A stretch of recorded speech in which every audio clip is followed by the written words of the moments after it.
মোৰ সকলো ভিউৱাৰ্ছলৈকে আমাৰ চাৰিজনৰ ফালৰ পৰা ঈদ মুবাৰক। আসসালামু আলাইকুম গাইজ। এইটো হৈ গ'ল ঈদৰ মিনি ব্লগ আৰু এয়া চাওক 10টা বাজিবলৈ হ'ল, এতিয়ালৈকে মই গায়ে ধোৱা নাই। হাজবেণ্ড নামাজ পঢ়ি আহিছে, তাৰপিছতহে মই গা ধুবলৈ গৈছোঁ। এয়া গা পা ধুই আহি পটককৈ জলপান খালোঁ, তাৰপিছত মই বোলো অকণমান ৰেডি হৈ লওঁ, ঈদ বুলি অকণমান ৰেডি হ'লেহে ভাল লাগে। আৰু এয়া চাওক মোৰ আজি ঈদৰ ড্ৰেছ কেনেকুৱা লাগিছে আপোনালোকে কমেণ্ট কৰি জনাবলৈ নাপাহৰিব। আৰু এতিয়া আম্মাহঁত আহিছে, বোলো চাহ অকণমান দিওঁ, কাৰণ আম্মাক মাতি দিছোঁ সোনকালে বেটাহঁতক লৈ, যিহেতু মই নোৱাৰোঁ। ৰাতিপুৱা সময়খিনি বহুত বেছি কষ্ট হৈ গ'ল। এটা লং ব্লগ বনাইছোঁ মই, আপোনালোকে কিন্তু লং ব্লগটো চাবলৈ নাপাহৰিব দেই।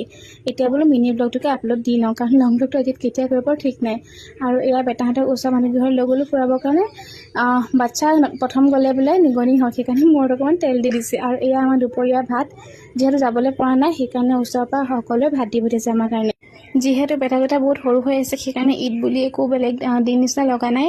সদায় যেনেকৈ পাৰ কৰোঁ তেনেকৈ দিনটো পাৰ হ'ল আৰু আজি। বাকী আজিলৈ আহিছোঁ দিয়ক, বাই।